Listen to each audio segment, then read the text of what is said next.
Welcome to the Journal of Expressive Writing Open Mic.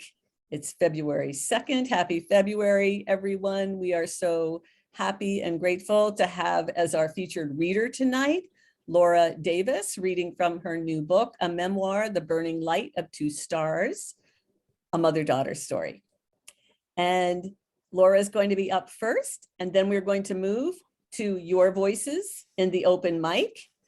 That's to read in our open mic, you register in advance. We already have our list and we aren't able to add readers at the last minute. But please make sure that you're here by the name you're signed up for under the open mic so that we know you're here when we're ready to call you. After Laura reads, after we have the discussion, we'll be moving into the open mic. 3 minutes or less, everybody will be reading. And then the recording of Laura's reading will be available on our YouTube website for the Journal of Expressive Writing, probably sometime tomorrow. So we're so glad you're here. Please feel free to share throughout the whole night in the chat room. So I like to open with a little reading, but first let me just check in with you, Jen. Do you want to say hello? We love it when you say hello at the beginning of the night. I would love to say hello. Hi, everybody. Thank you so much for being here. It's so great to see so many familiar faces. It's such an honor, Laura. It's such an honor to have Laura Davis here with us. I just finished your book on Monday night. I cried, I laughed, I couldn't put it down. It's just amazing. So just briefly, I want to thank Kelly DuMar. She's our producer and host for the Journal. I want to thank Laura Davis. It's such an honor to have her here tonight. Our 20 writers who will be reading for 3 minutes. And for anybody who hasn't checked out the Journal of Expressive Writing, it is so special and close to my heart because I love having the opportunity to tell people's stories. To share their stories. So please check it out. And Laura has, it's really an honor. You'll see right on the homepage, there is a piece called The Lake by Laura Davis that had to be cut from her book as she was cutting. And I'm so honored that it found a lovely home in the Journal of Expressive Writing. So check it out. I'll post that one and her other piece in the chat. And just thank you so much for everyone being here tonight. Wonderful. Back to you, Kelly. Thanks, Jen. And I'm very happy to say Katarina Conan has arrived. And Katarina, do you want to unmute and wave your hand at us? We've got quite a lot of people in the room tonight. How wonderful. Hello, everyone. Hi, Katarina. So Katarina, I mentioned to everybody that it's really helpful if they put the name in, that they change their name, which they can do in their own Hollywood Square. And what I know you've got the list of readers. So anything else you want to say to our readers before we begin? No, I'll turn the list right side up and then I'll start checking who's actually here. And so if you are on screen with the name that you signed up for the open mic, I will find you and then I will post the list as we're getting closer to the open mic time. And if you run into a problem, like you say, well, geez, I know I registered, my name is not on the list or something like that, just privately message Katarina. It's helpful if you message Katarina with any questions, only because I can't pay attention to the chat room as quickly and easily as Katarina can. So if you have a question about your place in the open mic, please feel free to contact Katarina. Wonderful. Okay, so I do like to open with a little bit of just a centering, a gathering poem. But tonight I've chosen a quote, of course, for the late Thich Nhat Hanh, who was a Vietnamese monk who really brought so much power of mindfulness into the world for us. And so I thought that it would be nice to open tonight with a quote by Thich Nhat Hanh, but also because I felt like this one really speaks a little bit to what Laura is writing about and telling us about in her memoir, The Burning Light of Two Stars. He says, a real love letter is made of insight, understanding, and compassion. Otherwise, it's not a love letter.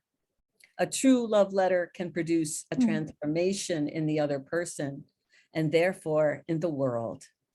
But before it produces a transformation in the other person, it has to produce a transformation within us. Some letters may take the whole of our lifetime to write. And I felt like this quote really speaks so directly to what I felt, what I feel is going on in Laura's memoir, which does certainly feel like a love letter to her mother and to herself, a love letter to the relationship that maybe took you, I'm sure has taken you a lifetime to write. And I wanted to mention that when I wrote the blog a couple of days ago about having you here as a guest, I wrote that I felt like your book is beaming enlightenment to all of us. And that I feel like Laura fiercely challenged her mother while she was living to grow and change. But that Laura also delves into her own shortcomings and mistakes, determined to light up the darker aspects of her own character. So that kept me riveted. That kept me so involved because she was working on herself while she was working out these issues with her mother. What's most riveting in Laura's memoir is her emotional honesty and her responsibility for her part in the journey towards reconciliation. And what Kirkus Reviews says is that 3 decades after publishing the best-selling controversial self-help book, The Courage to Heal, which she co-authored with Ellen Bass, child sexual abuse survivor Davis poignantly documents the final years of her relationship with her glamorous but troubled mother, Temi Davis. Over the course of the book, she reveals the vulnerability of a daughter longing for the support of her family. She tells of how she was devastated by her mother's unwillingness to fully accept her account of abuse and how they became estranged despite occasional attempts at reconciliation. When age and dementia compelled Temi to join her daughter at her home in Santa Cruz, the mother and daughter embarked on a journey of mutual discovery. So that's what's at the center of this beautifully crafted memoir. Katie Butler, in a review on the back of the book, I believe, I think that's where it is.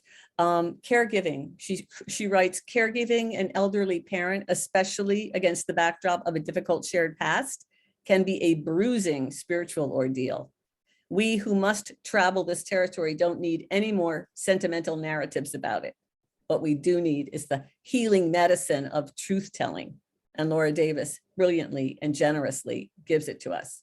I literally could not put this book down. So about the author, I'll just say Laura Davis is the author of 7 nonfiction books, including The Courage to Heal, Becoming the Parent You Want to Be, and I Thought We'd Never Speak Again. Her groundbreaking books have been translated into 11 languages and sold more than 1.8 million copies. In addition to writing books that inspire and change people's lives, the work of Laura's heart is to teach. For more than 20 years at locations around the world, she's helped her students find their voices, tell their stories, and hone their craft as writers. Welcome, Laura Davis. Wow. Kelly, that was amazing. I feel really choked up hearing that introduction. That was amazing, almost speechless, but I have to find my voice. So I just thank you for that. And hello, everyone. I feel so grateful and fortunate to be here today. And I'd like to really thank Jen and Kelly and the Journal of Expressive Writing for inviting me. It's just an incredible honor. I'm going to be reading from the new memoir, Burning Light of Two Stars. And as you've already heard, the book tells the story of my embattled relationship with my mother, our determination to love one another, and the dramatic and I would say surprising collision course we ended up on at the end of her life. As you know, I'm sure most of you are writers, if not writers, readers. Every story has what is called an inciting incident. And that's the first piece I'm going to read you is the inciting incident in this story. It's the event that kicks the whole story into motion, forcing the protagonist, in this case, me, to step way out of my comfort zone, face my demons, and change. So the first piece I'm going to read takes place right after I complete a ritual in my backyard, saying goodbye to a year of breast cancer treatment. And I burn this cancer notebook in the backyard. We have a fire pit. And I do a little ritual. I say, I'm open to whatever comes next. And I am looking forward to a time and space to recover with no more toxic surprises. And then this is the scene that follows. The call. 2 hours after my ceremony, I tasted my homemade tomato sauce, simmering on the stove, added basil and oregano, a generous pinch of salt, a splash of red wine. Karen was picking up the kids on her way home from teaching reading at Watsonville High. They'd be home in half an hour. I was about to drop a handful of spaghetti into a pot of boiling water when the phone rang. It was my mother in New Jersey. We were due for a call. We hadn't spoken in several weeks. Cradling the phone between my neck and shoulders, I dropped the pasta into the pot, stirred to separate the strands, my glasses fogged with steam. I imagined her smoking parliaments, curled up with an Afghan in the couch in the den. She'd probably just gotten home from her poetry class, or her Shakespeare class, or her Course in Miracles study group. I could never track her schedule. I set the timer for 13 minutes. Lori, I've got a surprise for you. Oh, yeah? It was only half listening, maybe a quarter. I opened the fridge, rooted around for salad fixings. Why don't you guess? I don't know, Mom. What's the surprise? Don't you want to guess? I pictured her lighting another cigarette, residue of the day's lipstick reddening the tips. You went to an audition and got a part in a play? No, I'm afraid my acting days are over. Guess again. Just tell me, Mom. Are you sure you want to know? Of course, I want to know. Darling, I finally made up my mind. She paused for effect. I'm moving to Santa Cruz. I wanted you to be the first to know. Blood rushed from my head. I closed the refrigerator, leaned back against the door. Pictures of the kids and little square art magnets clattered to the floor. It's true, years earlier, in a moment of generosity, I had invited Mom to move out to California when she got old. We talked about it once or twice, but I never thought she'd actually take me up on it. It had been 10 years. It finally feels like the right time, Lori. New Jersey just isn't the same anymore. That's right. Your friends are dying off, going into assisted living, or moving to be close to their children. Oh my God, that's me. My hand tightened on the phone. My mother and I had been estranged for years. Yes, we'd forged a shaky peace, but 3,000 miles still separated us for a reason. Our reconciliation only went so far. I love Santa Cruz and I love your family. Wow, Mom, that's amazing. I mean, great. I'm so happy. Well, that's good, darling, because I met with a real estate agent today. I've put my condo on the market. She says it's the perfect time to sell a place at the shore. I collapsed onto one of the red, cushy chairs at our yellow Formica kitchen table, stared at the black and white checkered linoleum. The floor needed a washing. Lori, are you there? Yeah, Mom, I'm here. You still want me, don't you? Of course, I want you.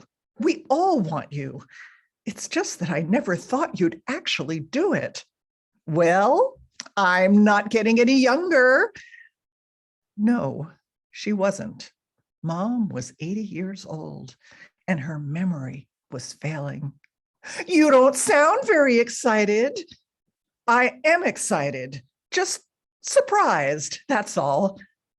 How could I possibly be excited? The woman who'd betrayed me at the worst moment of my life was moving to my town, and I was the one who'd invited her. A beep reverberated in my head and wouldn't stop. Mom was talking about escrow and how hard it was going to be to pack. But I barely heard her. She was the white noise in the background. I was hovering outside my body, listening to just one voice, the one screaming in my head and taking up every inch of bandwidth. I've finally gotten through cancer, and now this? Why the hell didn't you ask me? How about, Lori, do you remember that conversation we had 10 years ago? I've been thinking about it more seriously and wonder if you still think it would be a good idea. For you, for me, for us, for Karen and the kids. Or how about, Lori, I know you've just gotten over cancer. Is this a good time for me to move across the country to live in your town? My friends told me about this gorgeous mobile home park right at the beach in Santa Cruz. De Anza, have you heard of it? Yes, Mom. I'll go right from one ocean to the other. So, you'll stop by and talk to the manager? Sure. Happy to do that for you. I grabbed a brand new yellow legal pad. It had been months since I'd made a list. What would I have put on it? Take toxic drugs, throw up, smoke pot so you could eat, grow white blood cells, watch West Wing reruns, survive. As I wrote, find Mom a place to live De Anza on the pristine yellow page, Mom said, gotta run, darling. I promised your Aunt Ruth a call tonight. Click. She hung up on me. The timer was still beeping. I looked into the pot. The spaghetti had congealed into a gelatinous mush. I dumped it in the compost and set a fresh pot of water to boil. As I lifted the heavy pot, I knocked my favorite glass off the counter and it shattered on the floor.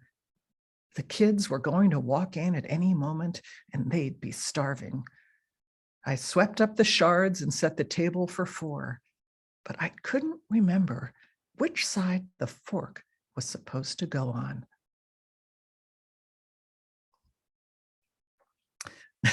So that's the inciting incident. The next piece I want to read to you is a flashback. I'm 14 years old, and my mother and I are visiting my grandparents in New York City. At this point in the book, you would already know that my grandfather sexually abused me when I was a young child, and that at 14, I hadn't yet remembered it. It was buried deep in my subconscious and in the cells of my body. Dirty old man. Laura, 14. Temmie, 43. Temmie is my mother's name. Temmie, 43, New York City. The summer of 1971, my breasts grew overnight, and I didn't know what to do with them. I covered them with baggy shirts, but they rose like mountains anyway. When I walked down the street, cars slowed and men whistled. I was propositioned all the time. Midway through the summer, Mom and I drove to New York to see Bubby and Papa. At 14, I still had no conscious memory of my grandfather's abuse, but other things made me drag my heels that day. I was dreading a ritual that had long been practiced in my family. As all the girls, Mom, her sisters, and all the girl cousins before me reached adolescence, Papa insisted that they lift their shirts and bare their budding breasts for his inspection. It was a rite of passage, a family tradition. After Papa unlocked the 2 deadbolts and the chain, we entered the dark apartment. Papa took in my new chest and chuckled with delight. "Are they growing yet?" I shrunk away from my body until I could no longer feel the sticky summer heat on my skin. Just a cool, empty place inside. Mom looked at me expectantly. Papa waited for me to comply. "Let me see, just a little peek." He said it lightly. Wasn't this all just an amusing little joke? I fingered the hem of my white peasant shirt. The embroidery on top was turquoise, green, and gold. They were looking at me, waiting. Papa's eyes gleamed with anticipation. No, the word ignited from somewhere deep inside me. Mom's face hardened. "Lori, what's the big deal? Do you have to be so unpleasant? We all did it." I pulled the bottom of my shirt down over my jeans. The words tumbled out of an unfamiliar place. "I don't want to." Mom's eyes flared with anger and her shoulders squared. "Don't be so uptight, Lori. It will only take a minute."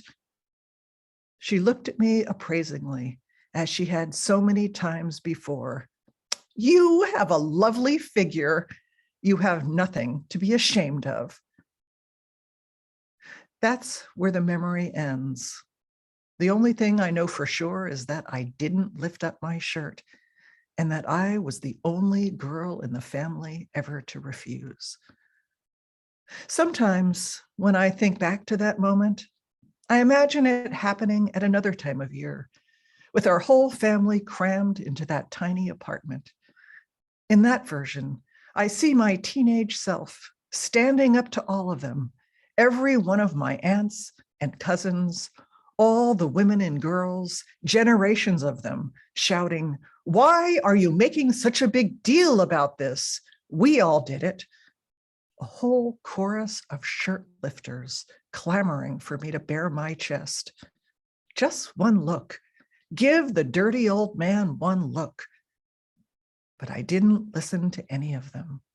Not the ones who were there, not the ones in my head. A kernel of resistance rose up inside me. I said no. It would be years before I'd remember what happened with Papa when I was small. But someone fierce woke up inside me that day. She'd soon drop back into slumber, but she was there.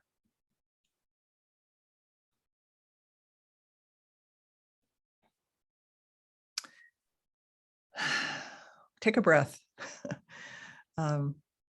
Much of the burning light of 2 stars, most of it, takes place in the years after my mother, now elderly, moves 3,000 miles across the country, so I could take care of her for the rest of her life, despite the huge betrayal still unresolved in our past, which you'll have to read the book to find out what it is. In this third scene, my mother is 81 years old. She's in the early stages of dementia, and I am going through the motions of what I call being a good daughter. I'm doing all the right things, but my heart is still hardened against her. As the scene starts, I've just visited my mother, and she has just confronted me about my underlying coldness. Afterwards, I wrote this. 3 decades earlier, I had erected an impenetrable wall between us, a fortress with narrow slits so I could watch her approach. I ensured that my defenses were prepared anytime she came near me. I always had an escape plan. It's true, we later reconciled, and the fact that we were able to create a functional relationship was a miracle. But it wasn't an intimate miracle because I never took down my wall. Oh, I taught myself to be kind to her in a fake it till you make it sort of way, but I still held her at bay. My wall just got subtler. It wasn't permeable. It was hard and opaque, and there was no door. We only met in the antechamber, the common room where guests are received. Only my polished self was on display, my masked self, and only in the antechamber. Mom never saw my inner sanctum, and I never saw hers. I got as close as I could within the constraints I had established, but closed is closed, and a closed heart is a lonely one. The price I paid to keep my mother out, at first with withdrawal, later with an armed fortress, and finally with the polite rules of détente, was love. The pure, unfettered love I longed for, the pure, unfettered love she craved. That day in the kitchen, when I couldn't comfort her, I had to face it. My mother was still a stranger to me, with tentacles of need I was loath to touch. I wanted to be more than kind, to do more than merely what was right.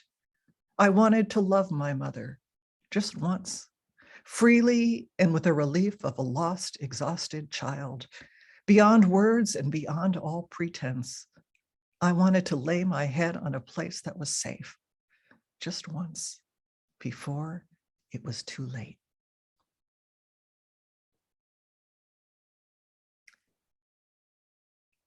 So the final thing I want to read to you, which is short, it came about after I gave my mother a copy of my manuscript that I'd written about our relationship. And I asked her to review it. And I asked if there was anything she couldn't live with. That's what I asked for. And what she told me was that she wanted me to include more good things about her.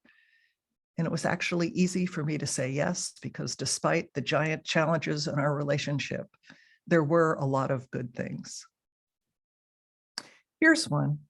It happened in New Jersey when Mom was still living in my childhood home. I was visiting from far away. I imagined myself in my early 20s. Maybe it was after I left the ashram at 21, when I had no idea what the rest of my life might be. Perhaps it was after I came out to her, when I was on my high horse, spouting feminist philosophy, and she was certain I'd live out my life as a lonely lesbian in a seedy bar.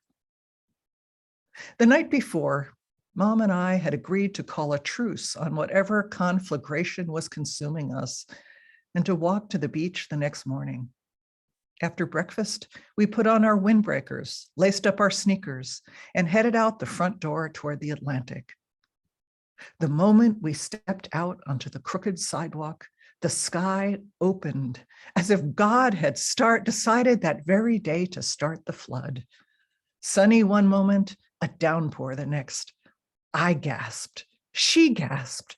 We were drenched in seconds, rain soaking our clothes, dripping from our noses, saturating our skin.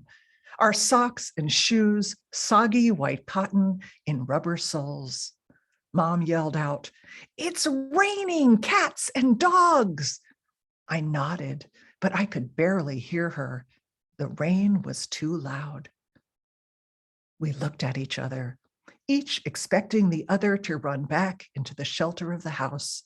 Mom shouted through the rain, "Let's go anyway."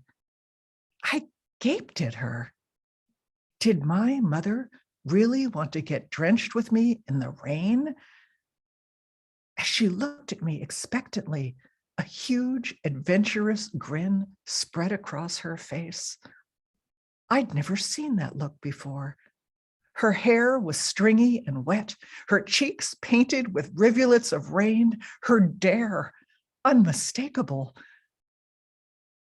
I wanted to know this woman. "Yes," I shouted, grinning back. She put her arm in mine, and it felt like it belonged there. And together we turned away from the known world and the walls of my childhood home and ran out into the soggy streets, our glasses streaked so much we couldn't see. Laughing, delighted, we strode out into the deluge. So thanks, everybody. That was really fun to do. Oh my goodness. Wow. Wow. What a beautiful selection, Laura, of pieces that you read, and how beautifully, beautifully read. Oh my goodness. And I know everybody in the audience is also really appreciating it. The piece you read about, I never took down my wall. I was, I listened to the book on Audible, and I was walking last week listening to it and said, "Oh geez, I should write Laura and say, please read this part, please read this part." And because it touched me so deeply, I thought it was so beautifully described, and about this, you know, how we pay for that kind of, that isolation that we've created. And you broke open that for me. And I know that someone else, Lisa Luca or Lucca, I'm not sure, in the chat room said, "Oh, I'm so glad you read that. That was one of my favorite pieces too." So I know that piece, I'm sure, resonated for all of us. So I'm so glad that you read that. But I have to say also that last fall, when we had our first journal of expressive writing open mic, I believe you read at least a piece of the breasts. Oh yeah, I did. I forgot what I had read. I remembered. Yeah.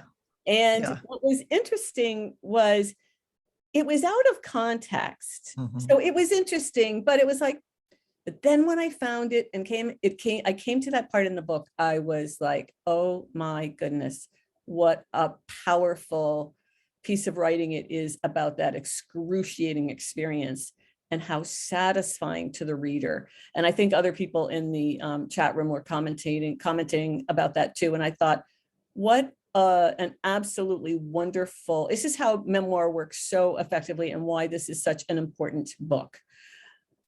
Imagine the young women and men, the girls and boys who could hear this voice of someone under that kind of familial pressure to say no so fiercely. I mean, it was just incredibly satisfying, and that you gave it to all of us to take that in is really beautiful. So thank you.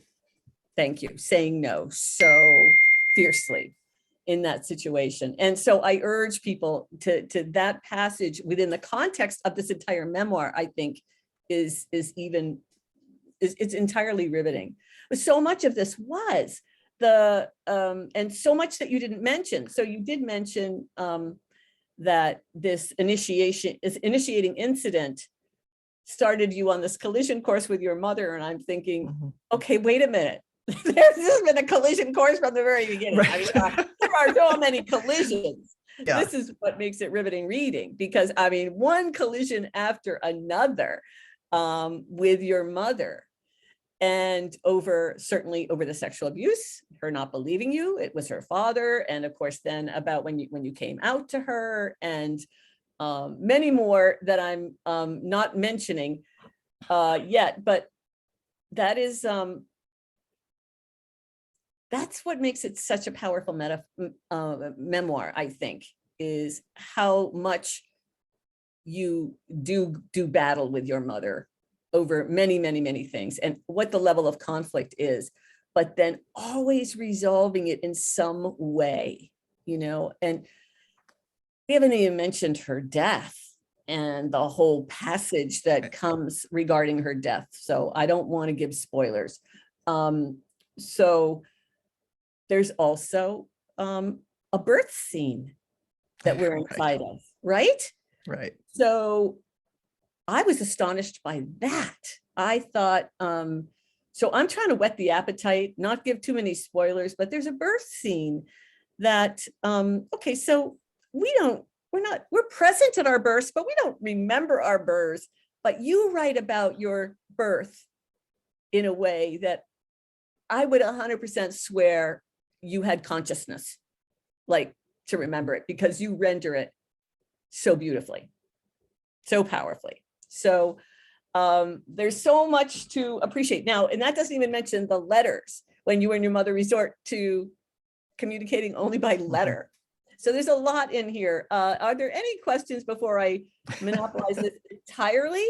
Are there any questions in the chat room? I think there's a ton of comments. I'm not seeing as many questions, but if you do, take your chance and put one in the chat room right now. One other question I have has to do with, I have to say, I really loved the Audible. I'm kind of an Audible fan, but you know, sometimes there's a book I really want to hold in my hands. But I said, you know, I really feel like I want to listen to this one. Now, of course, if you hadn't narrated, I probably might not have. But I said, I really want to hear Laura reading this. And then, of course, you have a co-reader.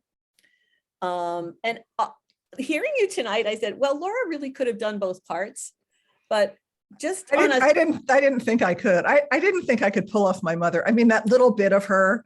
But yeah. like when we're having these huge fights, I just couldn't imagine playing both roles, you know. And one of the things really interesting about Becky, Becky read the voice of my mother and all the other characters, was that when I listened to it, she sounds nothing like the actual people. And that was pretty disturbing to me, you know. And I don't think the reader wouldn't know, or someone listening wouldn't know, but, you know, she didn't sound anything like my mother, my grandfather, my brother, my son, my daughter, my wife. So that was kind of an interesting thing for me to have to get over. I thought her acting was phenomenal. So I'm not going to bother to listen to an Audible book that's not well produced. And I just wanted to mention, for those of you who do like Audible, this one is, and it's read really brilliantly. And so I know Jen Minotti read it, and so she might want to say something about having read it as a text and really appreciated that. But let me just get there. Jen, let's see. Laura, how did you decide? There's two questions, so I'm going to go ahead and get to those. Laura, how did you decide to include the days? Whoops, I lost it. The days leading up to your mom's death. That was so fascinating. So Jen Minotti is asking, how did you decide to include the days leading up to your mom's death? Yeah, so that actually was something that came later, you know, probably in the last year. It took me 10 years to write this book. And probably in the last year I was working on it, that idea came. And I struggled a lot because it's a very complex structure. There's kind of the time from the time that inciting incident when my mother calls and says she's coming until her death is really the main story. But there's a lot of stories from the past, because without them, you wouldn't understand the history of estrangement that we had. So there were all the stories from the past, and they were more than just flashbacks. They were like full-on scenes. Yes. And then there were these letters, or my commentary about the letters, which is really, you know, every memoir has musing where the author now is looking back on their life. And I use those letters as a device to have the voice of experience, my voice now looking back over this very tumultuous 57-year relationship. And so it was hard to know how all these different elements, how to juggle them together. And I struggled with the structure for years, actually. And I really thought I couldn't do it. I mean, I really despaired that it was impossible. And the last year and a half, I hired a coach, Joshua Townsend. And he was an interesting choice because he's not an editor. He never read the book. He's a theater director and an actor. And what he understood in the deepest way is story and how to create a compelling story. And I think the fact that people say this book is a page turner is due to my work with Joshua. He really taught me about how do you create tension? How do you make people have to turn to the next page, the next story? And that this countdown was his idea. So I have to credit him. We were always trying to figure out, okay, what could I do about this? And one day we were having one of our meetings. He just said, what about a countdown? And I just immediately said, that's it. So the countdown begins with the day that she calls and it ends with her death. And so, and at first, I mean, now that you're listening to me, you'll know what it is, but most readers come to the book, it's not identified what it is. So there's just these numbers. I wondered about it. It did take me a while to figure it out. And it's confusing. And then at some point, it's like, oh my God, this is counting down to her mother's death. Yeah. And then it becomes, as the days get less, it becomes very compelling. Because you know she's going to die at the end. But there's this pressure, basically, is Laura going to really find the peace with her mother that she wants before it's too late? And there's you always want a ticking clock in a book that creates tension. I think that's done so effectively. I have to say, hooray for that complex structure. I really appreciated it very much. I felt challenged by it in a good way. And I did feel like I wanted to keep reading. Now, we're going to have to wrap up. There are one or two more questions still in the chat room, but I'm gonna count on you getting a chance to maybe relax and breathe and maybe possibly put some answers there if you get the chance to. One of them is a practical question about getting your book into the Cambridge Library. And then, so if you can address those in the chat room, that's wonderful. But we do need to time-wise run over to the open mic. And so I'm excited. We've been putting in the chat room, we'll be putting them again, links, how to get to Laura's website. You can actually download some of the chapters for free, buy the book, buy it in a book form, or listen to it on Audible, whatever you do, it's absolutely entirely worth it. We'll put those links into the chat room. And thank you for this incredible experience that you have given us tonight. Thank you so much. I appreciate the opportunity. It's just wonderful to be able to read it out loud. Oh, good. And it's going to be on our website, so we can actually hear it again too. It's going to be recorded, and I'm going to turn the recording off now, as promised. Got to figure out how to do that. Stop recording. Okay, so the recording is